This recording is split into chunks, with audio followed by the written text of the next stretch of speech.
இங்க நடக்கிற அந்த விவசாயத்துக்கு மிக முக்கியமான ஒரு கவசமா இருக்கிறது என்ன தெரியுமா?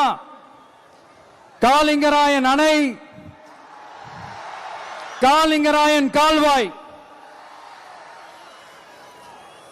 காலிங்கராயன் அணை கட்டினதுலயும் கால்வாய் வெட்டினதுலயும் உயிரான உணர்வு பூர்வமான நிறைய விஷயங்கள் இருக்குது. அப்படி அந்த ப்ராசஸ்ல அவர் அந்த அணை கட்டும் போதும் கால்வாய் வெட்டும் போதும் ரொம்ப சோர்வடைஞ்சிட்டாராம். அப்ப அவங்க அம்மா அதை பார்த்துட்டு சொன்னாங்களாம், மகனே காளிங்கா, தயிர் வித்த காசு தாழ்வாரம் வரைக்கும் இருக்குது, மோர் வித்த காசு முகுடம் வரைக்கும் இருக்குது, அதை எடுத்துக்கிட்டு போய் அணைய கட்டியா கால்வாய வெட்டியான்னு சொல்லி தைரியம் கொடுத்தாங்களாம்.